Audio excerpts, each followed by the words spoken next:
Welcome to जोश the power of youth only on news nation. मैं विपुल रॉय इस exclusive कार्यक्रम में आपका स्वागत करता हूं और इस समय मैं खड़ा हूं एक ऐसे कॉलेज में जो सिर्फ दिल्ली की लड़कियों का नहीं बल्कि देश भर की लड़कियों का फेवरेट कॉलेज है। जी हाँ, मैं बात कर रहा हूं गार्गी कॉलेज की।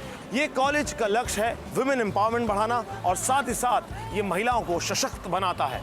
आइए डालते हैं इस कॉलेज पे एक नजर।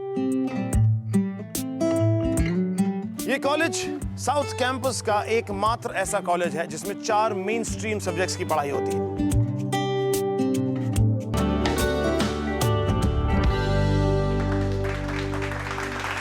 वेलकम टू जोश the power of youth only on news nation.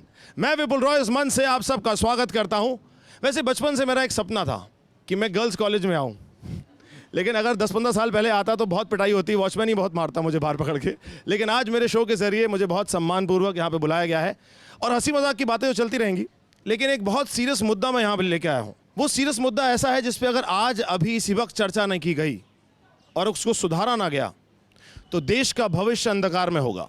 हर सुबह जब हम उठते हैं तो रेडियो के ज़रिए, टीवी के ज़रिए, न्यूज़पेपर के ज़रिए हम तक बहुत सारी खबरें पहुँचती हैं और अधिकतर खबर जो होती हैं वो क्राइम से रिलेटेड होती हैं। हम पढ़ते हैं कि लगातार क्राइम बढ़ता जा रहा है इस देश में और उनको करने वाले लोगों में से लगभग 3% जुवेनाइल हैं। जुवेनाइल क्या हैं? छोटे बच्चे जो क्राइम करते हैं उन्हें हम जुवेनाइल कहते हैं। जिस उम्र में इन बच्चों के हाथों में किताबें होनी चाहिए उस उम्र में हथियार दे दिए जाते हैं। जिस उम्र में इनकी उंगलियों पर स्याही के निशान होने चाहिए उस उम्र में खून के दाग लगा दिए जाते हैं। और जिस उम्र में इनको अपने सुनहरे भविष्य के बारे में सोचना चाहिए उस उम्र में ये लोग क्राइम के नए नए तरीके सोचते हैं। ऐसे में हमारी सरकार ने 18 साल से एज घटाकर 16 साल कर दी कि भाई अब से जुवेनाइल जो है वो 16 साल से माने जाएंगे। सवाल मेरा ये है कि जुवेनाइल की करेक्ट एज क्या है? सबसे पहले गार्गी कॉलेज, उनके बच्चों के लिए, सारे एडमिनिस्ट्रेशन के लिए एक बार जोरदार तालियां। Thank you for being a part of this show. सवाल सबसे पहले यह है कि जुवेनाइल की एज क्या होनी चाहिए, आप बताइए।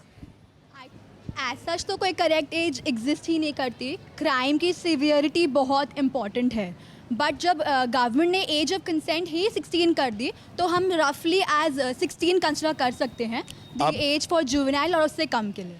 आपके कहने से मुझे ऐसा लग रहा है कि आप गवर्नमेंट से सहमत नहीं हैं, क्योंकि क्राइम ऐसा तो नहीं है कि 16 साल के बच्चे से छोटी उम्र वाले कोई क्राइम सीवियर नहीं करते।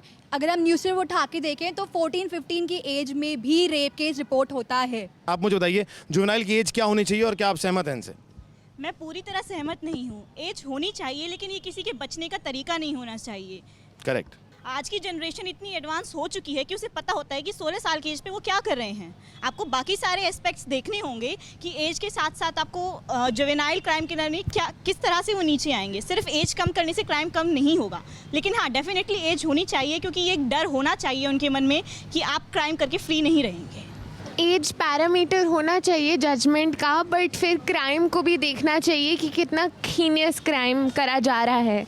एक जुवेनाइल जो है वो हमारा कल का यूथ है, वो कल का सिटीज़न है। तो अगर हर एक बच्चा जो 16 साल की उम्र में एक छोटा छोटा क्राइम कर रहा है उसे एक स्ट्रॉन्ग पनिशमेंट दे दे। अगर एक बच्चा है जो स्लम में रहता है और वो देख रहा है उसके पिताजी शराब पी रहे हैं, उसकी माँ डोमेस्टिक वायलेंस की विक्टिम है, उसके आसपास बहुत सारी प्रॉब्लम्स हैं, तो वो उस एज में भी शुरू कर देता है यह सोचना कि वो कैसे आगे बढ़ के पैसे कमा सके।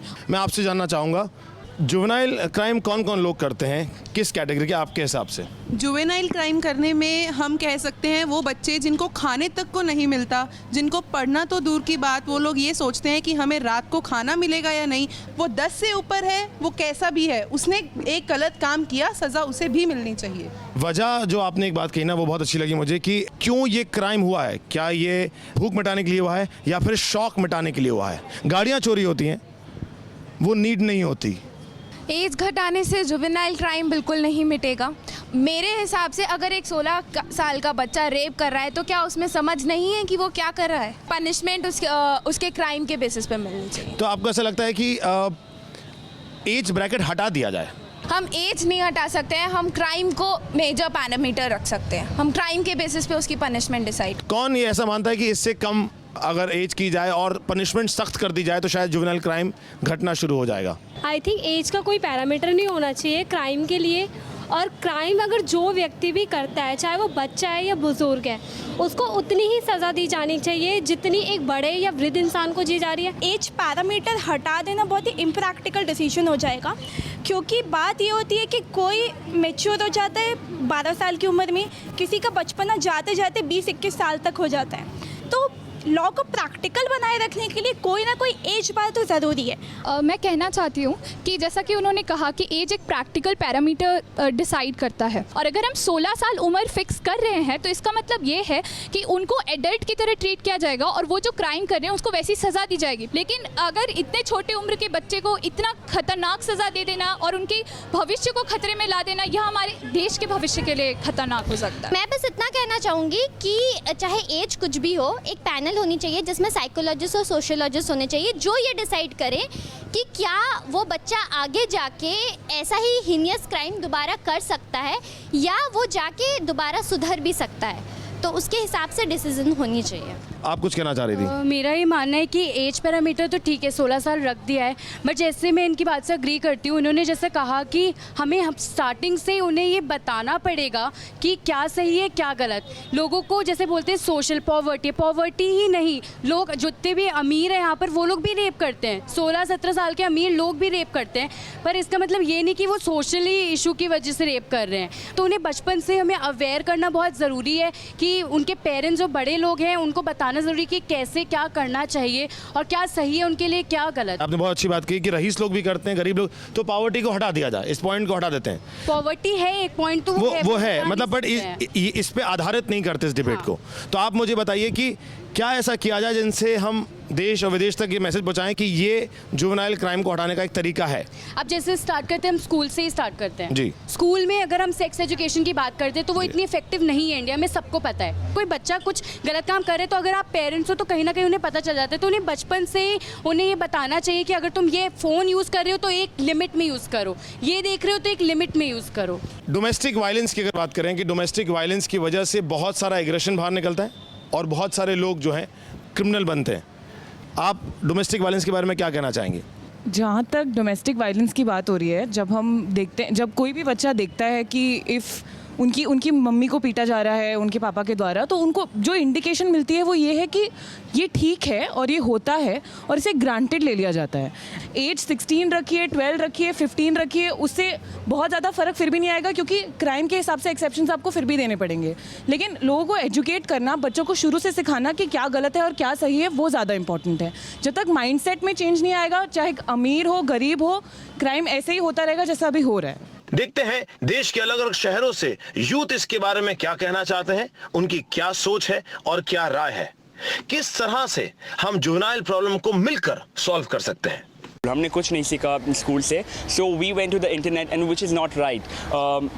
हम गलत जगह से गलत चीज़ें भी सीख सकते हैं। सो अगर एक अथॉरिटी हमें सिखाएगा, अगर एक टीचर जिनके बारे में एक्सपीरियंस है वो सिखाएगा, so maybe we can, it'll be helpful for us and helpful for the society too. मुझे लगता है कि स्कूल का बहुत बड़ा रोल हो सकता है और मेरे को लगता है ये एक लैकिंग पॉइंट है। The weightage of that crime should be same and I think he should be punished at the same level at which the person is being punished above the age of 21। ऐसे अब ये rule for 16 years and below के लिए आ गया है, but बात ये कि आजकल एनवायरनमेंट इतना अवेयरनेस इतनी ज़्यादा लोगों में आ रही है कि दे ऑलरेडी नो कि व्हाट इज़ रॉन्ग और व्हाट इज राइट, बट तब भी लोग अगर ऐसा करते तो they should be punished. We saw in the Nirbhaya case that person, that juvenile, he committed the crime, then he went into the jail, then he was released, now he is living a proper life as other people. जो सज़ा मिलती है, it should be not according to the age, it should be according to the crime. Teenagers need an education to know how to live a life. They are more prone to drug abuse due to juvenile crime. Basically psychological problems होती है, लेकिन yes जितना बड़ा crime उतनी बड़ी सज़ा होनी चाहिए। Crime parameter should be applicable because if a person is committing a rape, he is equally that mature to the other person who is above 20 और समवट। लोग इंटरनेट पे कुछ ऐसी सर्फिंग करते हैं जिसकी वजह से उनके थोड़ा सा मेंटली वो साइको हो जाते हैं। कुछ लोग वैसे ही ड्रग एडिक्ट है ही हैं, जैसे कि आप चारबाग में देखिए, आप कोई भी लड़की जा रही होगी, आपको इतने गंदे गंदे कमेंट्स मिलेंगे। मैं खुद जाती हूँ, मैं रोज़ फेस करती हूँ, बट चुप रहते हैं क्योंकि उनसे बोलने कोई फ़ायदा नहीं, क्योंकि डेली होता है, क्योंकि उन्होंने ड्रग्स लिया होता है। इनकी राय तो सुन ली, इनकी राय और आपकी राय को हम आगे लेकर चलते हैं डिस्कशन में और जानते हैं आपकी राय में क्या निष्कर्ष होगा। आप मुझे बताइए कि हमने बहुत सारी चीजें डिस्कस की अभी आपके सामने कि ये हो रहा है, डोमेस्टिक वायलेंस होता है, उसकी वजह से होते हैं, बहुत सारी चीज़ों का एग्रेशन होता है। आपको क्या लगता है कि कोई और तरीका जिसकी वजह से ये लोग पैदा हो रहे हैं नए नए juvenile criminals? So we need to realise कि एक बच्चे का सोशल स्ट्रक्चर बहुत ज़्यादा मैटर करता है। फैमिली में क्या होता है वैसे ही वो अपने आप को बाहरी दुनिया में रिफ्लेक्ट करता है और एक उसके पर्सनल लाइफ में उसको कैसी चीज़ों से एक्सपोजर दे रहे हैं।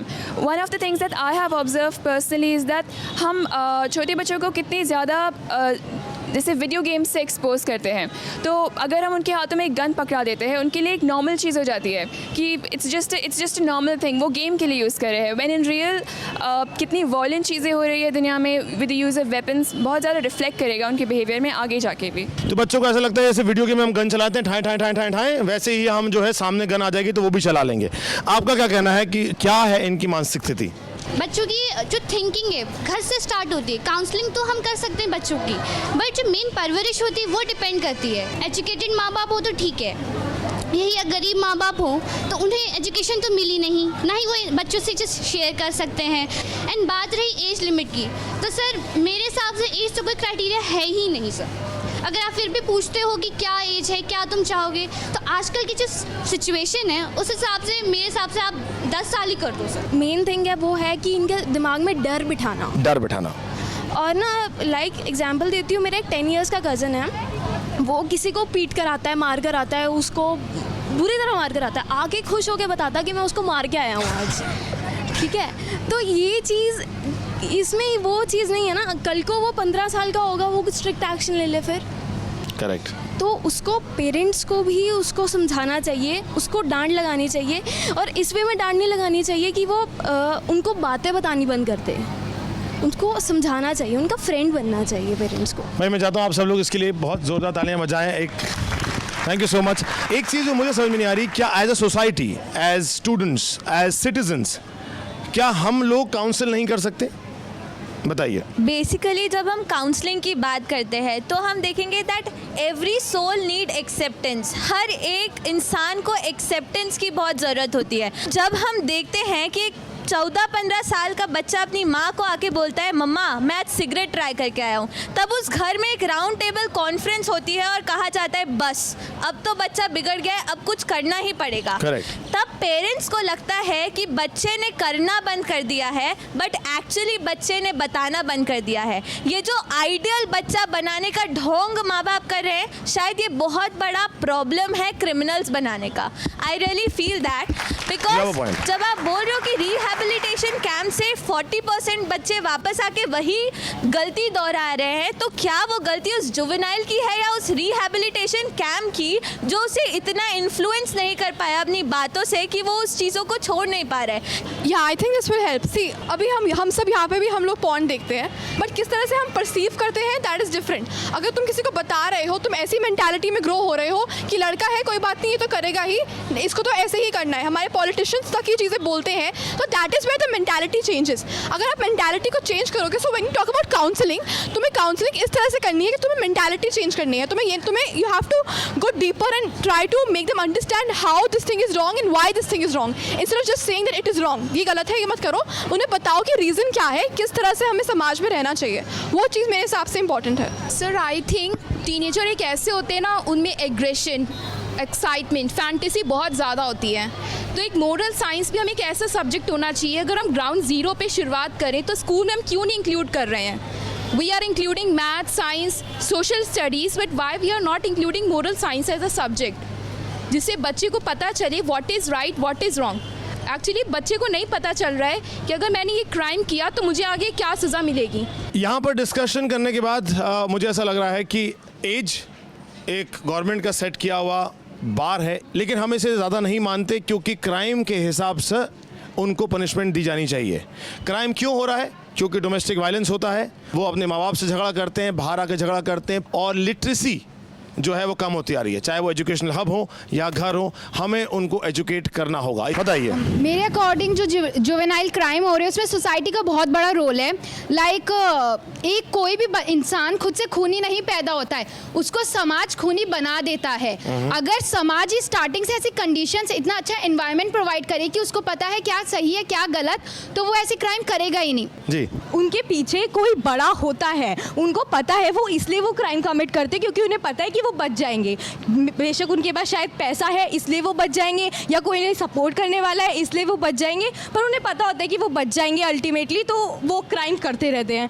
सो द थिंग इज कि अगर एक बच्चा रेप या फिर मर्डर जैसे क्राइम कमिट कर सकता है तो एज है ही नहीं फिर तो कोई, कि क्या उसको इतनी सी उम्र में ये पता है कि रेप एंड मर्डर मैं कर सकता हूँ, एंड तो फिर कोई एज का मतलब ही नहीं है, तो एज का बैरियर है क्यों? आप लोगों की भावनाओं का सम्मान करता हूं, आप लोगों के विचारों का सम्मान करते हुए इस स्टेज से मैं आप लोग को ये बताना चाहता हूं, जो लोग घर बैठे हैं, इन शॉर्ट ये बताना चाहता हूं कि लिटरेसी सबसे बड़ा मुद्दा है। लिटरेट कीजिए, बातचीत कीजिए, डरिए मत, चाहे वो घर वाला बड़ा हो, टीचर हो। सेक्स एजुकेशन के ऊपर बातचीत कीजिए, क्राइम नहीं होने पर बातचीत कीजिए, लिटरेसी पे बातचीत कीजिए। एम्प्लॉयमेंट देना हर घर में ज़रूरी है, क्योंकि जहां पॉवर्टी होती है वहां क्राइम की मात्रा ज़्यादा है, ये हम सबको पता है, स्टैटिस्टिक्स बोल चुकी हैं, हम लोग सब लोग मानते हैं। किसी भी केस को दूसरे केस से ना मैच किया जाए, यानी कि हर केस का एक अलग पैरामीटर्स होने चाहिए, और लगातार हमें as Indian, as a citizen, as a student, as a son, as a father, as a mother, as a daughter, as a relative, as a neighbour, हमें वो रोल निभाना है और हर उस इंसान को ठीक रास्ते पे पहुंचाना है, उसकी एनर्जीज को सही जगह डाइवर्ट करना है जहां से वो एक अच्छा इंसान बने। क्योंकि अगर बच्चे हैं तो वो अच्छे हैं और अच्छे मन के सच्चे हैं, और बच्चों को आगे बढ़ाने का पूरा काम हम सबको मिलकर देखना है। Is that true? ओके, तो यहीं पर मैं इस शो को अंत करता हूं, लेकिन आप कहीं मत जाइएगा।